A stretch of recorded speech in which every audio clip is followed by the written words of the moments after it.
जी हाँ दोस्तों, welcome to our channel Jharkhand competitor. ये झारखंड उत्पाद सिपाही प्रैक्टिस सेट थर्ड है।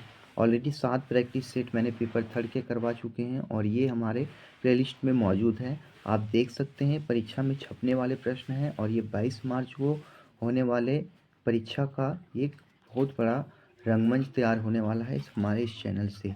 झारखंड पुलिस यदि भरे हैं, फील्ड वर्कर का फॉर्म भरे हों या कछवाल कांस्टेबल या एसआई का फॉर्म भरे हैं, तो ये आपके लिए काफ़ी इम्पोर्टेंस रहने वाला है, क्योंकि ये जो क्वेश्चंस रहेंगे ये आपके एग्ज़ाम में छपने वाले क्वेश्चंस रहेंगे। आप कहीं भी तैयारी करें, लेकिन यदि आप सेट नहीं लगाते हैं तो कहीं ना कहीं आपकी तैयारी अधूरी रह जाती है। संघर्ष प्रगति का आमंत्रण है, जो इसे स्वीकारता है उसका जीवन निखर जाता है। बिना संघर्ष का आज तक कोई बड़ा कोई भी किसी मुकाम पे नहीं पहुंचा है, इसलिए संघर्ष के साथ जुड़े रहिए। चलिए, ये हमारे हैं योद्धा जो काफ़ी संघर्ष के बाद इन वर्दियों को पाया है और अपने काम में अभी तक लगे हुए हैं। तो चलिए बिना देरी के स्टार्ट करते हैं और भी कुछ चीज़ों को हम जान लेते हैं, जिससे पेपर थर्ड का जो होता है कितने कितने स्कोरिंग सब्जेक्ट होते हैं। इसमें सामान्य अध्ययन में आपको 40 प्रश्न पूछे जाएंगे, झारखंड राज्य से संबंधित 50 प्रश्न रहेंगे, सामान्य विज्ञान से 20 प्रश्न रहेंगे, सामान्य गणित से 10 प्रश्न रहेंगे और कुल टोटल 120 प्रश्न हो जाते हैं। और समय आपके पास 2 घंटा रहता है। समय आपके पास बहुत मिल जाते हैं, लेकिन यदि आप क्वेश्चन को नहीं जानते हैं, नहीं समझ पाते हैं, तो कहीं ना कहीं आप काफ़ी दूर हो जाते हैं। इसलिए आप क्या कीजिए, अभी से ही प्रैक्टिस सेट लगाना शुरू कीजिए। और लगा लिए हैं तो देखिए हमारे कितने क्वेश्चन सही होते हैं। पहले सामान्य अध्ययन के क्वेश्चनों को हम डिस्कस करेंगे। भारत के किस राज्य में सर्वाधिक सिंचाई नलकूपों से होती है? मध्य प्रदेश, बिहार, राजस्थान, उत्तर प्रदेश। तो वो क्षेत्र है हमारा उत्तर प्रदेश। उत्तर प्रदेश में सर्वाधिक सिंचाई नलकूपों से होती है। अब आ जाता है उत्तर प्रदेश। तो उत्तर प्रदेश के सीएम के बारे में जानेंगे। यहाँ के सीएम है योगी आदित्यनाथ और यहाँ के राज्यपाल हैं आनंदीबेन पटेल। कौन है? आनंदीबेन पटेल हैं। आनंदीबेन पटेल यहाँ की राज्यपाल हैं। और यहाँ पे एक ही राष्ट्रीय उद्यान है जिसे कहा जाता है दुधवा राष्ट्रीय उद्यान। क्या कहा जाता है? दुधवा राष्ट्रीय उद्यान। अब आ जाता है मध्य प्रदेश। मध्य प्रदेश के जो सीएम हैं वो हैं डॉक्टर मोहन यादव। ये छोटी छोटी बातें हैं लेकिन आपके लिए काफ़ी इम्पोर्टेंट है। मध्य प्रदेश के सीएम है डॉक्टर मोहन यादव और यहाँ के राज्यपाल हैं मंगूभाई चंगूभाई पटेल। मध्य प्रदेश के राज्यपाल कौन है? मंगूभाई चंगूभाई पटेल हैं। इनको जानना काफ़ी ज़रूरी है, क्योंकि ये सारे क्वेश्चंस जो है काफ़ी रिपीट होने वाली चीज़ हैं और ये एग्जाम्स में पूछे जाएंगे। अगला क्वेश्चन देखेंगे, दूसरा नंबर क्वेश्चन। भारत का नियंत्रण एवं महालेखाकार निम्नलिखित का एक मित्र एवं मार्गदर्शक होता है? परवर समिति का, प्राक्कलन समिति का, प्रधानमंत्री का या लोकलेखा समिति का? तो ये किसका मित्र होता है, मित्र एवं मार्गदर्शक होता है? तो यह होता है लोकलेखा समिति का मार्गदर्शक और मित्र होता है। लोकलेखा समिति का मित्र और मार्गदर्शक होता है। अगला क्वेश्चन है, भगवान महावीर का प्रथम शिष्य कौन था? जमाली, योसुद, विपिन या प्रभास? तो भगवान महावीर का प्रथम शिष्य कौन था? तो मैं बता दूं, इसका जो प्रथम शिष्य था ये था हमारे जमाली। कौन थे? जमाली है तो जनमाली बोलते हैं। भगवान महावीर के ये जो थे दामाद थे। कौन थे? दामाद थे। यानी भगवान महावीर के बेटी के बोलेंगे उसके पति थे। बेटी के पति यानी उसके दामाद थे और ये जो थे उनके प्रथम शिष्य थे भगवान महावीर के। अगला क्वेश्चन है, नैनार कौन थे? शैव कहलाते थे, शाक्त कहलाते थे, वैष्णव कहलाते थे या सूर्योपासक कहलाते थे? तो नैनार शिव के उपासक थे। ये क्वेश्चन जो है ऐसे पूछा जाता है। नैनार किसके उपासक थे? तो शैव के उपासक थे। अगला क्वेश्चन देखेंगे, क्वेश्चन नंबर 5। किस गवर्नर जनरल पर महाभियोग का मुकदमा चलाया गया था? तो Warren Hastings, Lord Clive, Lord Cornwallis, Lord Wellesley. तो किसके ऊपर जो है महाभियोग चलाया गया था? तो इसका आंसर हो जाएगा वारेन हेस्टिंग्स के ऊपर मुकदमा चलाया गया था। जिसके बता दूं कि महाभियोग जो है लगाया जाता है जब आप पद में रहते हुए उस पद का दुरुपयोग करते हैं, तो इस महाभियोग लगाया जाता है। तो इसका जो प्रावधान है आर्टिकल 68 में है, आर्टिकल 61 में। और आर्टिकल 61 क्या कहता है? राज्यपाल जो होता है, राष्ट्रपति पर महाभियोग होता है। 61 जो है राष्ट्रपति पर महाभियोग होता है और इसमें जो है राज्यपाल के राष्ट्रपति जो आर्टिकल 156 के तहत हटा सकता है। राज्यपाल जो है मुख्यमंत्री को भी आर्टिकल 156 के तहत हटाता है। अगला क्वेश्चन देखेंगे, क्वेश्चन नंबर 6, कुरनकुलम नाभिकीय ऊर्जा संयंत्र, कुरनकुलम नाभिकीय ऊर्जा संयंत्र किस राज्य में स्थापित किया गया है? तमिलनाडु में, केरल में, आंध्र प्रदेश में या कर्नाटक में? तो ये किया गया है तमिलनाडु में। कहाँ किया गया है? तमिलनाडु में। और यहाँ पे 1000 मेगावाट की बिजली का उत्पादन होता है। कुरनकुलम सिंचाई परियोजना में 1000 मेगावाट का क्षमता है और ये रूस के सहयोग से लगाया गया था। कुरनकुलम नाभिकीय ऊर्जा संयंत्र किस राज्य में स्थापित किया गया? तो तमिलनाडु में। अगला क्वेश्चन देखेंगे, नेक्स्ट क्वेश्चन क्या कह रहा है? ठगों के दमन में निम्नलिखित में से कौन सा संबंध था? General Henry Prendergast, Captain Sleeman, Alexander Burnes या कैप्टन रॉबर्ट पेम्बरटन? ऐसे क्वेश्चन यदि आ जाते हैं तो आप कहीं ना कहीं बहुत पीछे रह जाते हैं। एक क्वेश्चन आपके लिए काफ़ी इंपॉर्टेंट है। तो कैप्टन स्लीमैन जो था ये हमारे क्या कहाँ थे? कैप्टन स्लीमैन ये ठगों के दमन के लिए संबंध में रखते हैं। अगला क्वेश्चन देखें, क्वेश्चन नंबर 8, निम्नलिखित बादशाहों में से किसको एक प्रबुद्ध निरंकुश कहा जाता है? प्रबुद्ध निरंकुश किसे कहा जाता है? बाबर को, हुमायूं को, अकबर को या औरंगजेब को? तो इसे कहा जाता है अकबर को कहा जाता है। किसके कहा जाता है? अकबर को कहा जाता है। अगला क्वेश्चन देखेंगे, क्वेश्चन नंबर 9 क्या कह रहा है? व्हाइट पर्वत पाए जाते हैं। व्हाइट पर्वत कहाँ पाए जाते हैं? कनाडा में, नॉर्वे में, रूस में या संयुक्त राज्य अमेरिका में? तो ये पाए जाते हैं हमारे संयुक्त राज्य अमेरिका में जो है ये व्हाइट पर्वत पाए जाते हैं। अगला क्वेश्चन देखेंगे, नेक्स्ट क्वेश्चन, संविधान का कौन सा अनुच्छेद मुख्यमंत्री के दायित्वों को परिभाषित करता है? अनुच्छेद 162, अनुच्छेद 164, अनुच्छेद 165 या फिर अनुच्छेद 167? तो मुख्यमंत्री के दायित्वों को कौन परिभाषित करता है? तो ये है हमारा अनुच्छेद 167। अनुच्छेद 167 जो है मुख्यमंत्री के दायित्वों को परिभाषित करता है और 164 के तहत मुख्यमंत्री की नियुक्ति कौन करता है? राज्यपाल करता है। यानी सीएम का नियुक्ति कौन करेगा? राज्यपाल करेगा। अगला क्वेश्चन देखेंगे, क्वेश्चन नंबर 11 क्या कह रहा है? Steel authority of India limited यानी सेल को बोलते हैं। Steel authority of India limited की स्थापना कब हुई थी? 1954 में, 1964 में, 1974 में या 1984 में? तो ये जो हुआ था 1954 में हुआ था। कब हुआ था? 1954 में हुआ था। अगला है, अशोक लेलैंड नाम से ट्रकों का उत्पादन किस औद्योगिक घराने द्वारा किया जा रहा है? टाटा, बिरला, गोदरेज या हिंदुजा? तो इसे किया जा रहा है हिंदुजा के द्वारा, हिंदुजा घराना के द्वारा इसे उत्पादन किया जा रहा है। अगला क्वेश्चन है, लॉरियंस पुरस्कार किस क्षेत्र में उत्कृष्ट उपलब्धियों के लिए प्रदान किया जाता है? लॉरियंस पुरस्कार किस क्षेत्र में उत्कृष्ट उपलब्धियों के लिए प्रदान किया जाता है? खेल, सिनेमा, साहित्य या संगीत? तो इसे खेल के क्षेत्र में इन उपलब्धियों को प्रदान किया जाता है। लॉरियंस पुरस्कार इसे दिया जाता है। ये फुटबॉल खिलाड़ियों को भी दिया जाता है, ये भी ध्यान रखिएगा। ज़्यादातर लॉरियंस पुरस्कार जीतने वाले खिलाड़ी हमारे हैं मेसी जो हैं बहुत ज़्यादा, अधिकतर जो है ये भी क्वेश्चन पूछा गया है, सबसे ज़्यादा लॉरियंस पुरस्कार जीतने वाले खिलाड़ी कौन है? तो वो है हमारे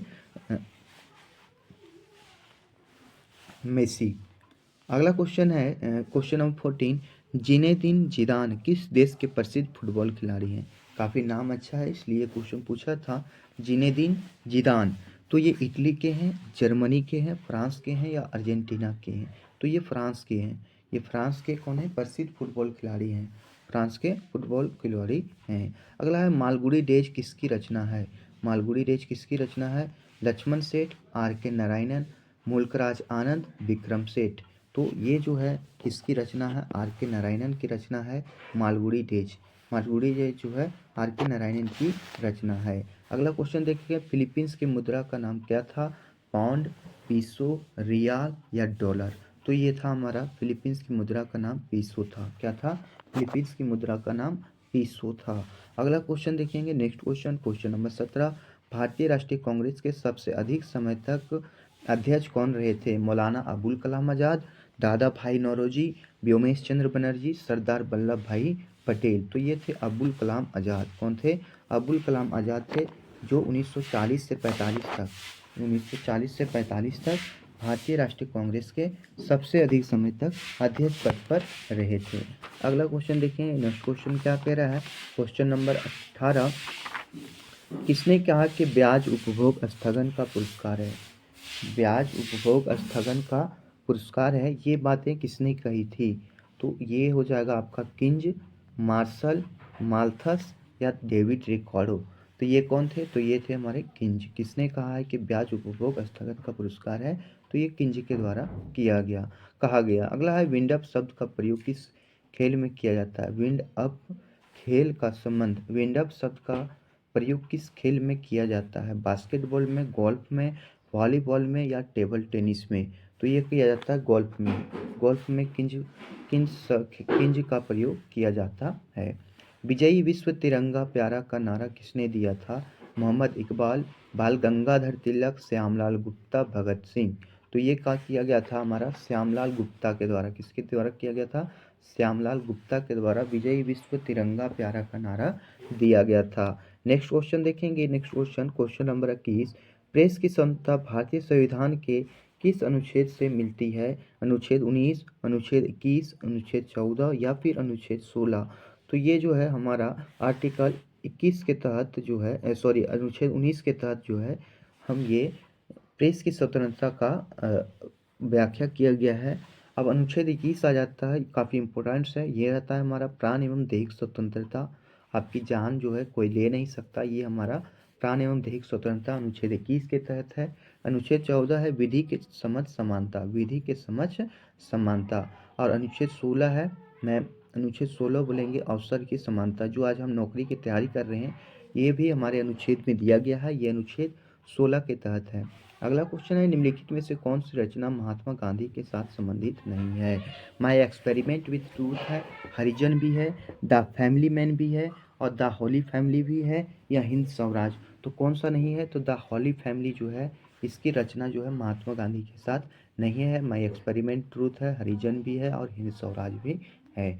अगला क्वेश्चन देखेंगे। क्वेश्चन नंबर 23, SEZ का पूर्ण रूप है southern economic zone, south European zone, special economic zone, special eastern zone या फिर राष्ट्रपति लोक। ये तो इसका आंसर हो जाएगा स्पेशल इकोनॉमिक जोन।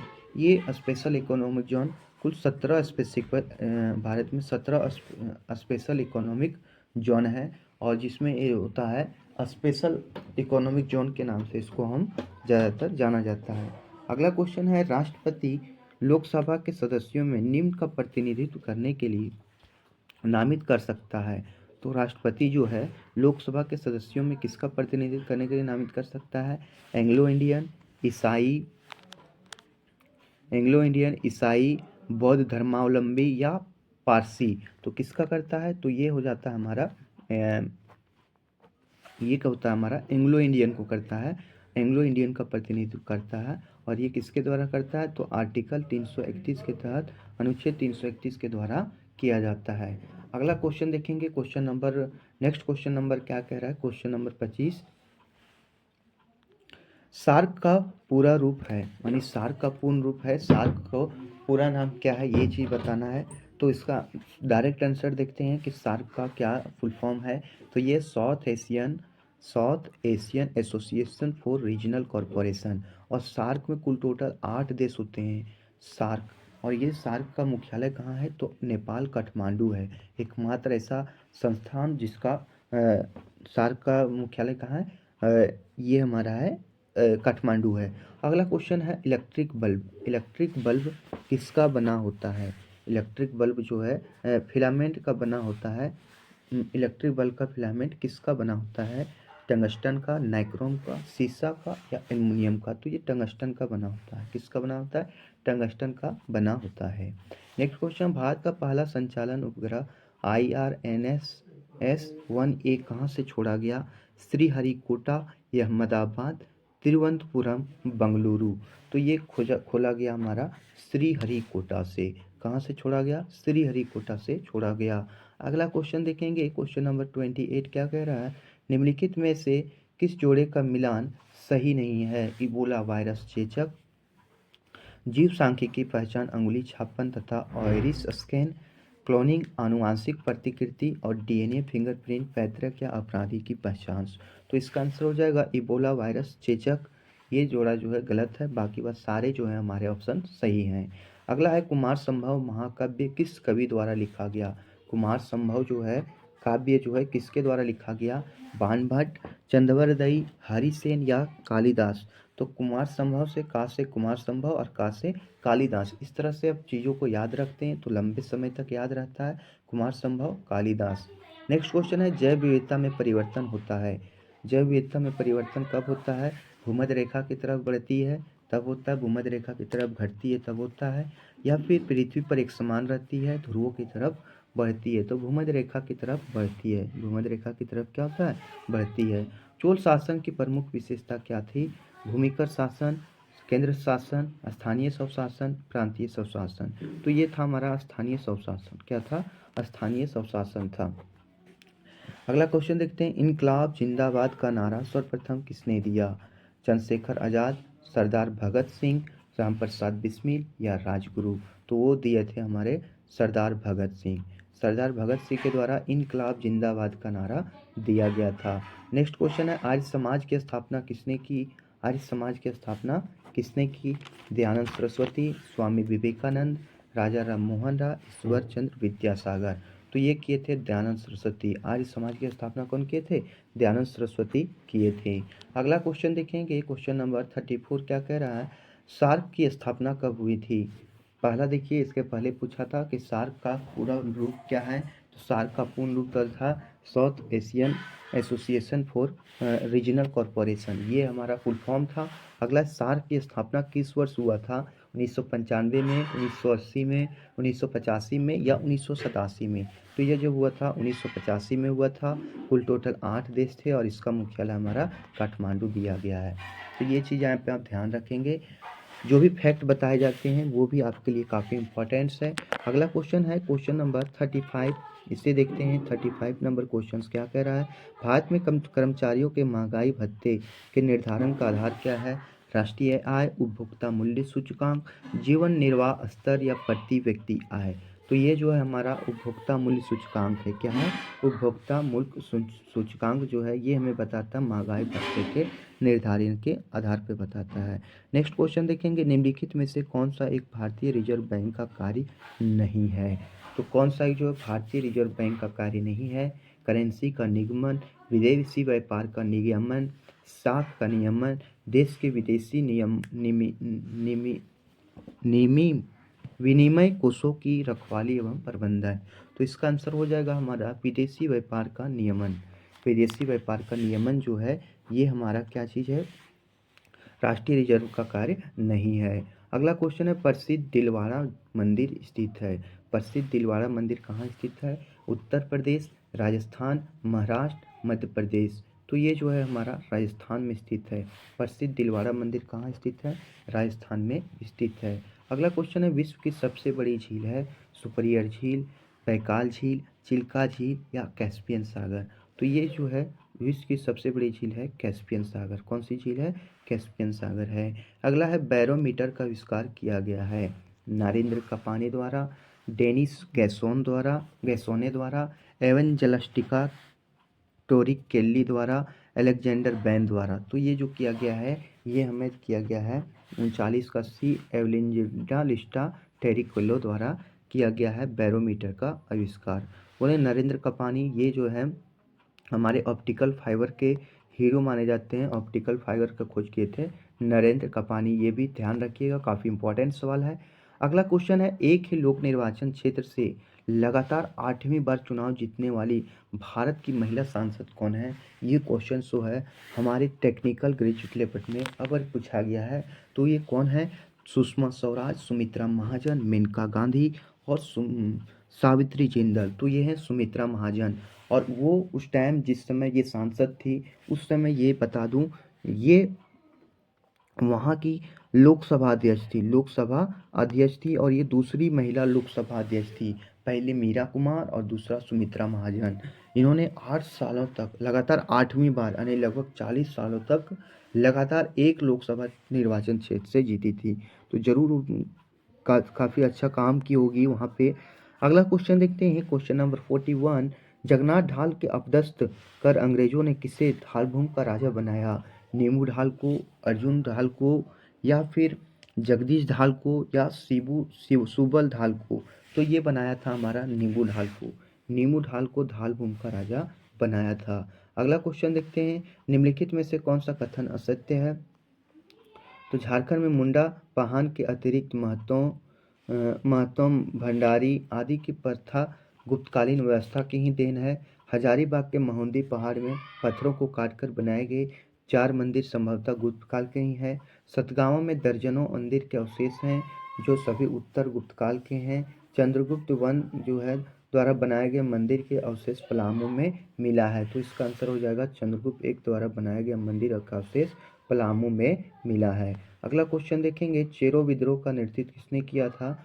चेरो विद्रोह का नेतृत्व गंगा नारायण सिंह ने किया था, भूखन सिंह किया थे, गोपाल सिंह किए थे, इनमें से कोई नहीं। तो यही जो किए थे हमारे कौन किए थे? तो भूखन सिंह किए थे। चेरो विद्रोह का नेतृत्व किए थे भूखन सिंह। अगला, चेरो विद्रोह किस क्षेत्र में हुआ था? संथाल परगना के जंगलों में, सिंहभूम के जंगलों में, कोल्हान के जंगलों में, पलामू के जंगलों में। तो ये हो जाएगा हमारा पलामू के जंगलों में जो है चेरो विद्रोह का नेतृत्व, चेरो विद्रोह का क्षेत्र है पलामू के जंगलों में। अगला क्वेश्चन देखेंगे, क्वेश्चन नंबर 45 क्या कह रहा है? भारत छोड़ो आंदोलन में नदिया हाई स्कूल के छात्रों द्वारा स्कूल भवन पर राष्ट्रीय झंडा फहराया गया। नदिया हाई स्कूल कहाँ अवस्थित है? हजारीबाग, पलामू, दुमका, लोहरदगा। तो ये कहाँ स्थित है? तो ये हमारा लोहरदगा में स्थित है। कहाँ स्थित है? लोहरदगा में स्थित है। ये देखिए, ये कितना लंबा क्वेश्चन, ये जेएसएससी का पैटर्न है। इतना लंबा क्वेश्चन है ताकि आपको लगेगा कि पढ़ने में ही समय गुजर जाएगा, लेकिन आप पढ़िएगा, इसका साधारण सा आंसर रहता है जो आप शायद पढ़े होंगे अपनी किताबों में।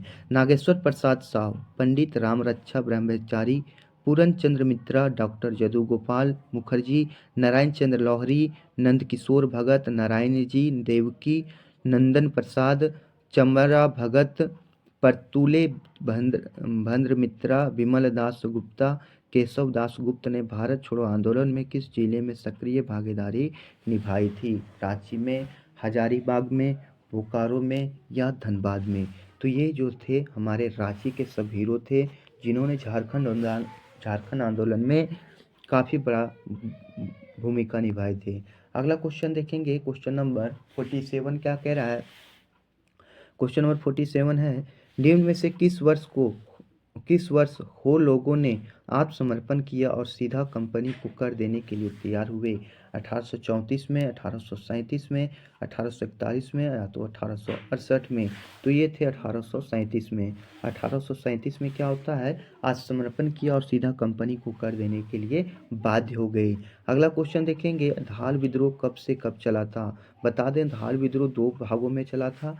तो इसमें धाल विद्रोह 1655 से 65, 1678 से 88, 1765 से 1775, 1767 से 1777। तो ये चला था 1767 से 1777 के बीच धाल विद्रोह तक चला था। अंग्रेजी कंपनी द्वारा निम्न में से किस विद्रोह के दमन हेतु लेफ्टिनेंट रूक एवं चार्ल्स मैगन को भेजा गया था? तो लेफ्टिनेंट रूक या चार्ल्स मैगन को भेजा गया था। रामगढ़ विद्रोह, ढाल विद्रोह, संथाल विद्रोह, इनमें से कोई नहीं। तो ये हो जाएगा हमारा धाल विद्रोह। धाल विद्रोह में ये था, लेफ्टिनेंट रूक और चार्ल्स मैगन को भेजा गया था। नेक्स्ट क्वेश्चन देखते हैं, हटिया रांची में हैवी इंजीनियरिंग कॉरपोरेशन HEC की स्थापना कब की गई थी? 1951, 1958, 1966, 1981। तो ये किया गया था 1958 में। कब किया गया था? 1958 में किया गया था। अगला क्वेश्चन देखेंगे, HEC की स्थापना किस पंचवर्षीय योजना के तहत की गई थी? HEC की स्थापना किस पंचवर्षीय योजना के तहत की गई थी? तो प्रथम, द्वितीय, तृतीय या चतुर्थ पंचवर्षीय योजना के तहत की गई थी। तो बता दूं कि द्वितीय पंचवर्षीय योजना के तहत इसका जो है स्थापना किया गया था HEC के द्वारा। और ये HEC का स्थापना जो है रूस के सहयोग से किया गया था। किसके सहयोग से किया गया था? रूस के सहयोग से किया गया था। अगला देखते हैं, नेक्स्ट क्वेश्चन आपके लिए झारखंड 50 नंबर के क्वेश्चन हैं, इसलिए ये इंपॉर्टेंट्स हो जाते हैं। अगला देखते हैं, क्वेश्चन नंबर 52। निम्न में से किसे धालभूम का राजा बनाने के पश्चात धाल विद्रोह शांत हुआ? तो किसे धालभूम का राजा बनाने के पश्चात धाल विद्रोह शांत हुआ? अर्जुन धाल, जगन्नाथ धाल, सुब्बल धाल, इनमें से कोई नहीं। तो इसका आंसर हो जाएगा हमारा जगन्नाथ धाल। जगन्नाथ धाल के राजा बनने के पश्चात धाल विद्रोह शांत हुआ। पहाड़िया विद्रोह सर्वप्रथम किसके नेतृत्व में हुआ था? सूरज सिंह, रमना आड़ी, सुंदरा पहाड़ी, इनमें से कोई नहीं। तो ये किया गया था हमारा रमना आड़ी के नेतृत्व में पहाड़िया विद्रोह हुआ था। रमना आड़ी के नेतृत्व में पहाड़िया विद्रोह हुआ था। अगला है, पहाड़िया विद्रोह में कहाँ की रानी ने सहयोग दिया था? तो ये पद्मा की रानी, रातू की रानी, महेशपुर की रानी या रंका की रानी। तो इसका आंसर हो जाएगा हमारा 54 का सी, महेशपुर की रानी। महेशपुर की रानी जो था पहाड़िया विद्रोह में रानी ने सहयोग किया था महेशपुर की रानी द्वारा। अगला क्वेश्चन है, 5 क्षेत्र की औसत ऊंचाई है 700 से 900 मीटर, 900 से 1100 मीटर, 1100 से 1300 मीटर, 1300 से 1500 मीटर। तो इसका हो जाएगा 55 का बी नंबर क्वेश्चन, 900 से 1100 मीटर ये 5 क्षेत्र की औसत ऊंचाई है। नेक्स्ट क्वेश्चन देखेंगे, क्वेश्चन नंबर 56। निम्न में से कौन सा जिला उड़ीसा को स्पर्श नहीं करता है? पश्चिमी सिंहभूम, सरायकेला खरसावा, पूर्वी सिंहभूम, सिमडेगा या गुमला। तो ये हो जाएगा हमारा गुमला। गुमला जो है उड़ीसा को टच नहीं करता है, बाकी सारे जो जिले हैं वो हमारे उड़ीसा को स्पर्श करते हैं। अगला, झारखंड के कुल कितने जिले पश्चिम बंगाल की सीमा को स्पर्श करते हैं? तो बता दूं, कुल टोटल हमारे 10 जिले हमारे पश्चिम बंगाल को टच करते हैं। नेक्स्ट क्वेश्चन देखेंगे, क्वेश्चन नंबर 58 क्या कह रहा है? 57, झारखंड के कुल कितने जिले पश्चिम बंगाल की सीमा को स्पर्श करते हैं? तो इसका आंसर हो गया 10 जिले जो है पश्चिम बंगाल को स्पर्श करते हैं। अगला क्वेश्चन है, झारखंड में औसत वार्षिक वर्षा होती है 100 सेंटीमीटर, 140 सेंटीमीटर, 180 सेंटीमीटर या 200 सेंटीमीटर। तो ये हो जाता है हमारा 140 सेंटीमीटर। कितने तक आती है? 140 सेंटीमीटर। झारखंड में सर्वाधिक गर्मी कहाँ पड़ती है? रांची, जमशेदपुर, नेतरहाट या पलामू। तो सर्वाधिक गर्मी हमारे जमशेदपुर में पड़ती है और इसमें ना जाने कितने हमारे दोस्तों ने जान गंवाए, 11 या 13। काफ़ी ज़्यादा वहाँ गर्मी थी, बाद में वहाँ से दौड़ को स्थगन कर दिया गया था। वो पल हमारे झारखंड के लिए काफ़ी दुर्भाग्य था और ये भी समय जो है अभी तक एग्ज़ाम नहीं होने का कारण ये भी जाना जाता है। चलिए जो भी हो, अगला क्वेश्चन देखेंगे, क्वेश्चन नंबर 60। झारखंड में मानसून का प्रवेश प्रायः कब होता है? 15 मई, 1 जून, 10 जून, 15 जून। तो मानसून का आगमन जो है ये 10 जून को होता है। कब होता है? 10 जून से मानसून का आगमन हो जाता है। झारखंड में वर्षा किस मानसून से होती है? दक्षिण पश्चिम मानसून से, उत्तर पूर्वी मानसून से, नॉर्वेस्टर से, इनमें से कोई नहीं। तो ये जो होता है दक्षिण पश्चिम मानसून से होता है झारखंड में मानसून का शुरुआत। अगला क्वेश्चन देखेंगे, झारखंड में मानसून कब लौटता है? झारखंड में मानसून कब लौटता है? अक्टूबर के प्रथम सप्ताह में, मध्य अक्टूबर में, सितंबर के अंतिम सप्ताह में, अक्टूबर के अंतिम सप्ताह में। तो ये हो जाएगा हमारा मध्य अक्टूबर में। कब लौट जाता है? मध्य अक्टूबर में। अगला क्वेश्चन देखेंगे, क्वेश्चन नंबर 63। कॉपेन के जलवायु वर्गीकरण के अनुसार झारखंड का अधिकांश क्षेत्र किस भाग में आता है? AW, CAW, CAG, CWG या AW। तो ये आ जाएगा हमारा CWG व AW, CWG या AW। अगला क्वेश्चन देखेंगे, क्वेश्चन नंबर 64। HEC में उत्पादन किस वर्ष प्रारंभ हुआ? HEC में उत्पादन किस वर्ष प्रारंभ हुआ? 1961, 1952, 1963, 1971। तो ये जो हुआ था 1963 में हुआ था। कब हुआ था? 1963 में हुआ था। अगला क्वेश्चन है, भारत छोड़ो आंदोलन निम्न में से किस जिले के टाना भक्तों ने सक्रिय भागीदारी निभाई थी? रांची, लातेहार, धनबाद, गिरिडीह। तो ये हमारा हो जाता है रांची। रांची जिले जो हैं ये टाना भक्तों ने काफ़ी सक्रिय भूमिका निभाए थे। अगला क्वेश्चन देखेंगे, क्वेश्चन नंबर 66। भारत छोड़ो आंदोलन निम्न में से किस तिथि को टाना भक्तों के एक दल ने बिशुनपुर थाना जला दिया?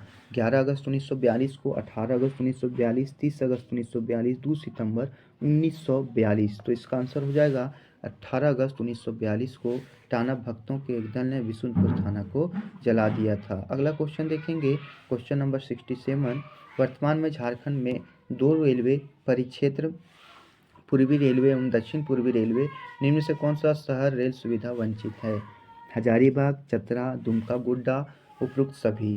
तो ये हो जाएगा हमारा उपरोक्त सभी। ये सारे क्षेत्र जो हैं हमारे दक्षिण पूर्व रेलवे और पूर्वी रेलवे के क्षेत्र में से वंचित हैं। अगला क्वेश्चन देखेंगे, महेशपुर राजा की रानी, महेशपुर राजा की रानी रानी सर्वेश्वरी के नेतृत्व में अंग्रेजी कंपनी के शासन के विरुद्ध विद्रोह की शुरुआत किस वर्ष हुई थी?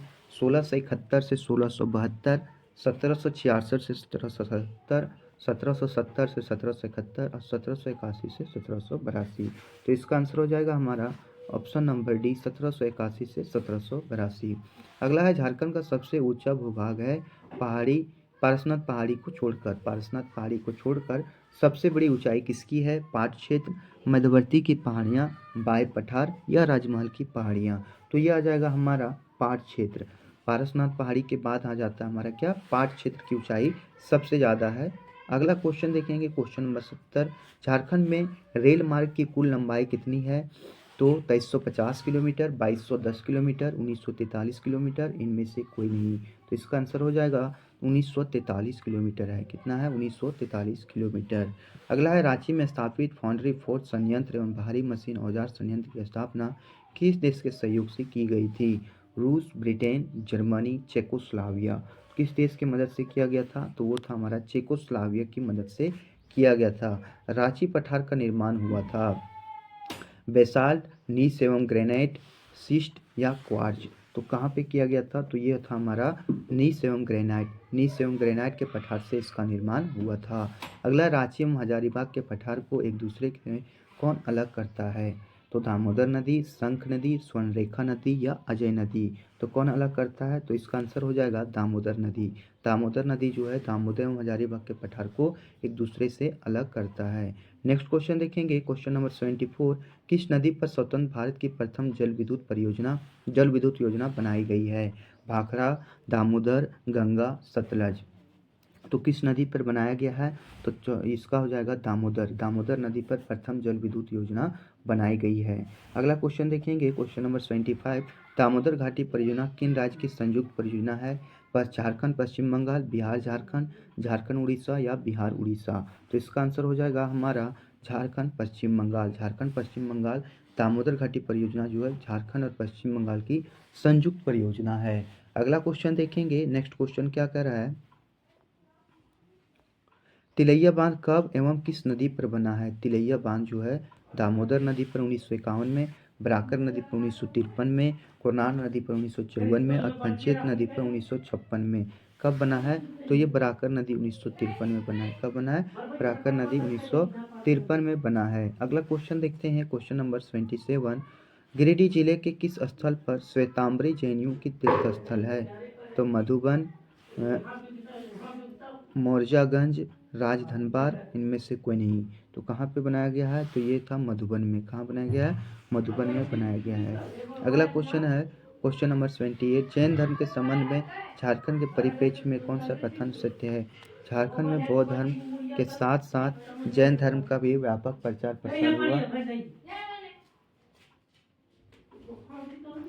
झारखंड में मानभूम जैन सभ्यता एवं संस्कृति का केंद्र था।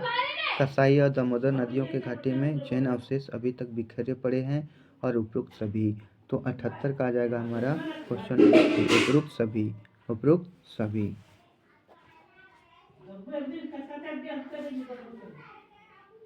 अगला क्वेश्चन देखिए, क्वेश्चन नंबर 79, कोनार बांध कब एवं किस नदी पर बना है? बराकर नदी पर 1952 में, दामोदर नदी पर 1953 में, कोनार 1954 में या इनमें से कोई नहीं। तो इसका हो जाएगा 79 का सी, कोनार पर 1954 में। अगला, मैथन डैम कब एवं किस नदी पर बना? मैथन डैम कब एवं किस नदी पर बना? दामोदर में 1953 में, बोकारो 1955 में, पंचेत 1956 में, बराकर 1958 में। तो ये बना है बराकर 1958 में। बराकर कब? 1958 में मैथन डैम बराकर नदी पर। और कहाँ बना? किस नदी पर बना? बराकर नदी में 1958 में बना।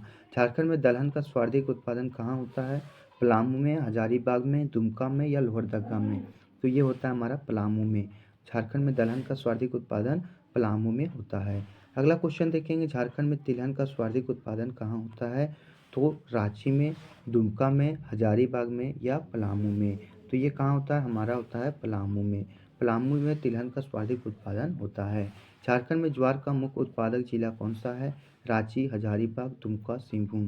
तो ये जो कौन सा है, हमारा है हजारीबाग। कौन सा है, हजारीबाग। अगला क्वेश्चन है, नेक्स्ट क्वेश्चन, झारखंड में लोकसभा सदस्यों की संख्या कितनी है, 22 है, 14 है, 10 है, 8 है। लोकसभा क्षेत्रों की संख्या कितनी है, 14 है, और राज्यसभा सदस्यों की संख्या यहाँ पर 6 है।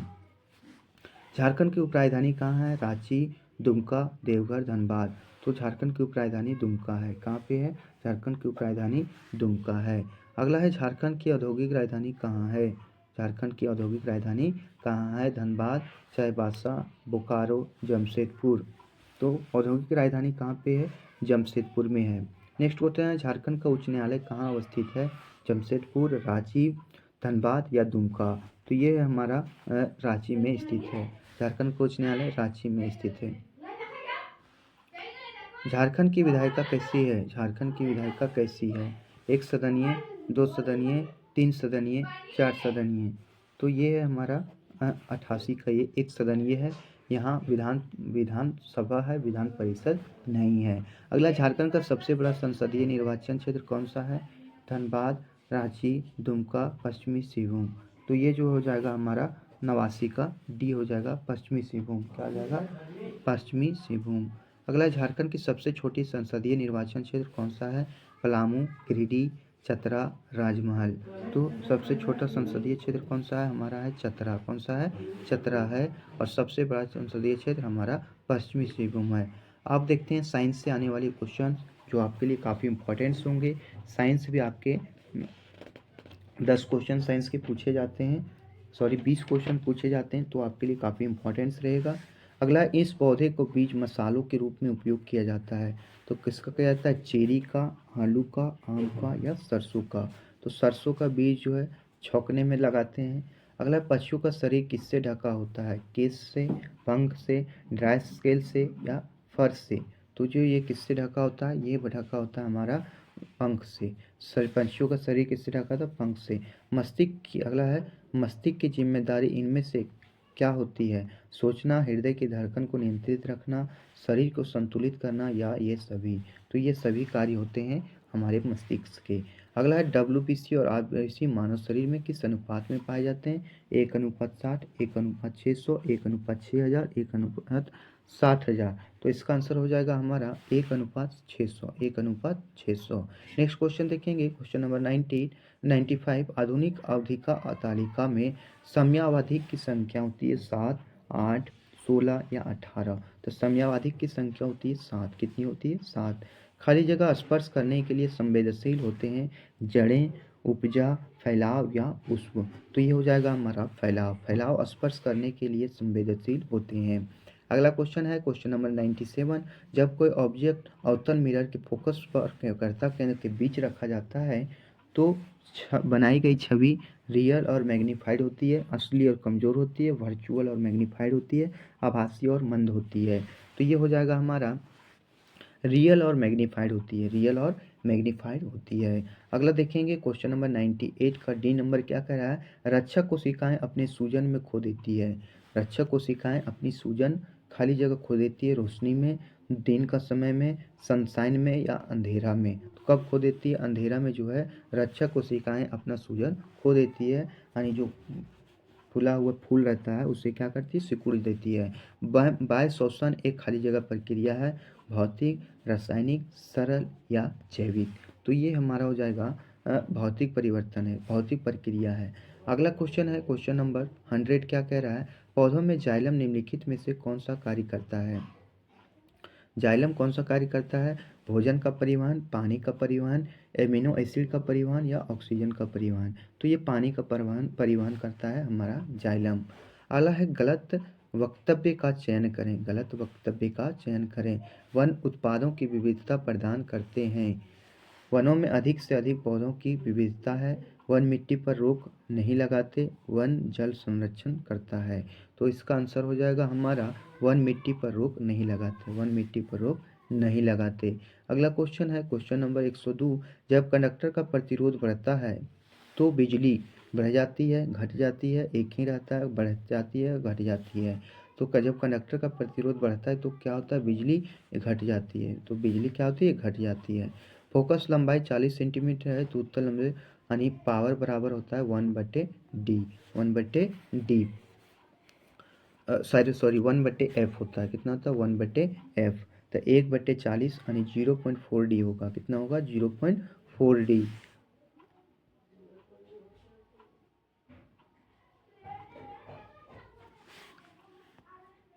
सॉरी 2.5d होगा, क्योंकि ऊपर सेंटीमीटर में रहता है, उसको हमें सॉरी मीटर में रहता है, उसे हमें सेंटीमीटर में करना रहता है।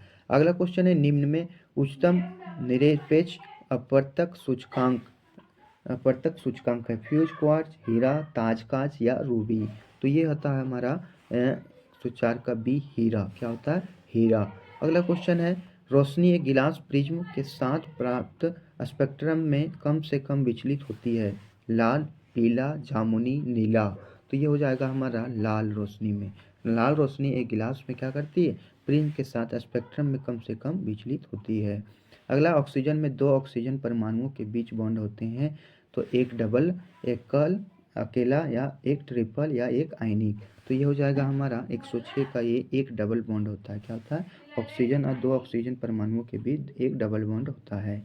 जब बिजली में संभावित अंतर में मूल 0 के माध्यम से गुजरने वाली एक सीधी लकीर प्राप्त की जाती है, यह क्या प्रमाणित करता है, फैराडे का कानून, मैक्सवेल का कानून, ओम का नियम, ओम का कानून या जॉल का कानून। तो ये क्या नियम लागू करता है, तो ये करता है मैक्सवेल का कानून। किसका नियम लागू करता है, मैक्सवेल का, सॉरी 107 का सी होगा, ओम का कानून लागू करता है। ये देखिए काफ़ी इंटरेस्टेड सवाल हैं। अगला क्वेश्चन है, पानी में Al2SO4 का हॉल 3 का साधारण स्पष्ट है, यह होने का कारण है, पानी में शुद्धियाँ, पानी में Al2SO4 होल 3 का हाइड्रोलाइसिस, Al2SO4 का होल 3 में मौजूद इम्पीरियड्स, इनमें से कोई नहीं। तो ये हो जाएगा हमारा पानी में Al2SO4 3 का हाइड्रोलाइसिस। अगला क्वेश्चन है, क्वेश्चन नंबर 109, जल विद्युत संयंत्र की गतिविधियों का क्रम खोज है, गतिज ऊर्जा, आंतरिक ऊर्जा, विद्युत ऊर्जा। तो इसका आंसर हो जाएगा हमारा 109 का ये गतिज ऊर्जा से क्या हो जाएगा, आंतरिक ऊर्जा, आंतरिक ऊर्जा से विद्युत ऊर्जा। अगला क्वेश्चन देखेंगे, क्वेश्चन नंबर 110, किस पदार्थ की प्रतिरोधकता उसके खाली जगह, उसके प्रकृति और तापमान, प्रकृति और सुचालक के तापमान पर आधारित है। अगला क्वेश्चन देखेंगे, अब मैथ के 10 सवाल हैं जो काफ़ी आसान क्वेश्चंस रहते हैं। किसी विद्यालय में लड़के और लड़कियों का अनुपात 3:2 है, यदि लड़के में 20% तथा लड़कियों में 25% विद्यार्थियों को छात्रवृत्ति मिलती है, तो उन विद्यार्थियों जिनको छात्रवृत्ति नहीं मिलती है की प्रतिशत क्या होगी। ये काफ़ी अच्छा क्वेश्चन था। तो बता देते हैं, 3% है, 3 का 80% लड़कियों को छात्रवृत्ति नहीं मिलता है, और 2 का जो है ये हमारे 75% को छात्रवृत्ति नहीं मिलता है। बट्टे कितना हो जाएगा, 5। तो ये 150 आ जाएगा और 240 आ जाएगा। कुल मिला के हमारे 150 और 240 आ जाएंगे हमारे कितने, 0, 9 और 3, 390। कितने आ जाते हैं, 390, यानी ये आ जाएगा हमारा 78। कितने आ जाएंगे, 78 आ जाते हैं। कुल टोटल 78% को जो है छात्रवृत्ति नहीं मिलता है। सबसे पहले क्या करना है, मान के चलिए 3 अनुपात में है कि नहीं, तो कितने लोगों को नहीं मिलता छात्रवृत्ति, 80% लोगों को नहीं मिलता है, और यहाँ से देखिएगा तो 75% लोगों को छात्रवृत्ति नहीं मिलता है। तो ये हो जाएगा हमारा 150 और ये हो जाएगा हमारा 240। 240 और 150 का यदि हम जोड़ते हैं तो ये आ जाएगा हमारा 390। कितने आ जाते हैं, 390, और इससे यदि हम 5 से भाग देंगे तो कितना आ जाएगा, 78% आ जाएगा। कितने आ जाएगा, 78%। तो काफ़ी आसान सा सवाल था। अगला है नेक्स्ट क्वेश्चन, 10 दी गई संख्याओं को औसत ज्ञात करते समय एक विद्यार्थी ने गलती से एक संख्या 46 के स्थान पर 64 लिख दिया तथा अपना सही औसत 50 निकाल दिया। दी गई संख्या को सही औसत है। तो ये देखिए 64 की जगह क्या लिख दिया था, 46। तो 64 माइनस 46 कर दीजिए तो ये आ जाता है हमारा 18, और टोटल जनसंख्या कितनी है, 10 है, तो 1.8 की वृद्धि हो जाती है। कितनी हो जाती है, 1.8 का वृद्धि हो जाता है। और ये टोटल कितना था, 50। 50 में 1.8 को हम घटा देंगे तो कितना आ जाएगा ये हमारा, तो ये हमारा हो जाएगा 48.2। यदि किसी को नहीं समझ में आया तो बताएं, ये 10 क्वेश्चनों का सॉल्यूशन हम अलग से कर देंगे, लेकिन काफ़ी आसान है।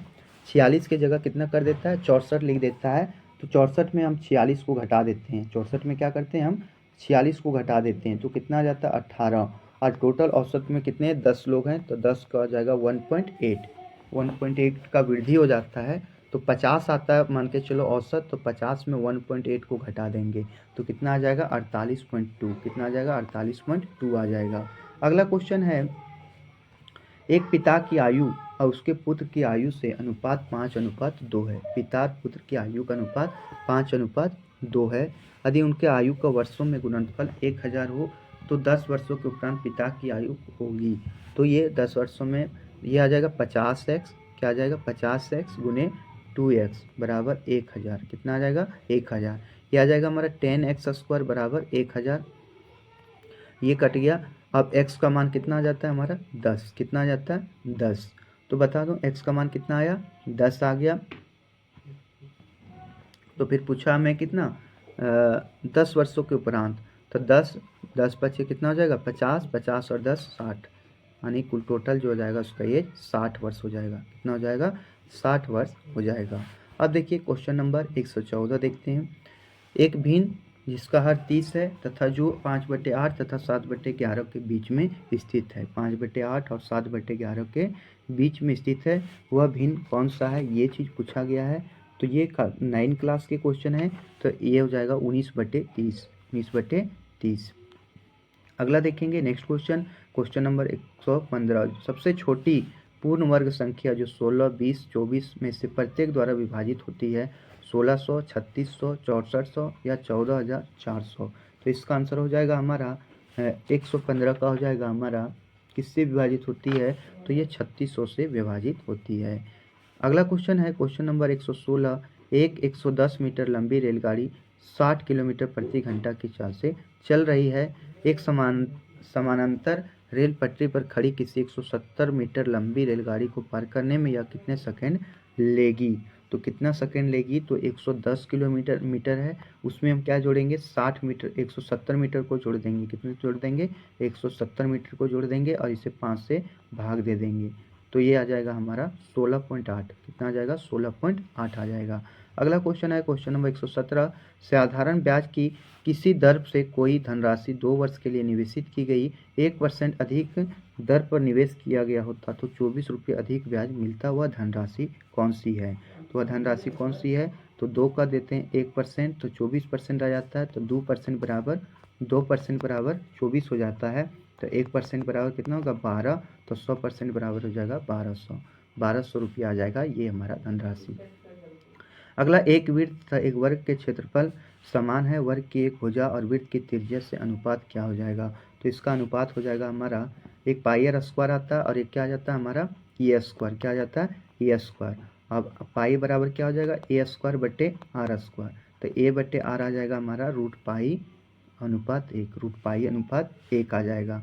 अगला क्वेश्चन देखेंगे, दूध और पानी के 40 लीटर मिश्रण में पानी की मात्रा 10% है और कितना पानी और मिलाया जाए ताकि नए मिश्रण में पानी की मात्रा 20% हो जाए। तो ये जो हो जाएगा हमारा 5 लीटर आंसर हो जाएगा। आप देख लीजिएगा सॉल्यूशन करके, काफ़ी आसान सा सवाल है।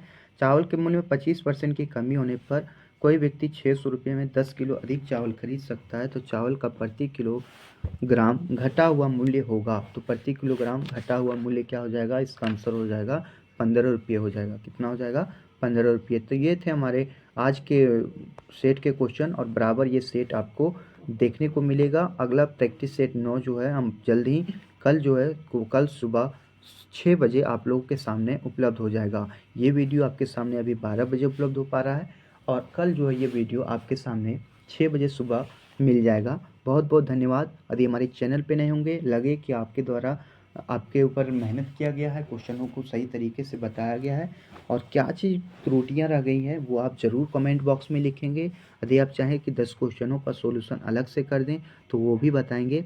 और यदि नए हों, लगे कि हमने आपके लिए मेहनत किया है तो चैनल को सब्सक्राइब कीजिएगा, लाइक कीजिएगा और एक कमेंट ज़रूर लिखिएगा। अभी से लेकर आपके आने वाले जितने भी एग्ज़ाम्स हैं उसके लिए मैं आपके सामने उपस्थित रहूँगा। बहुत बहुत धन्यवाद। जय हिंद, जय भारत।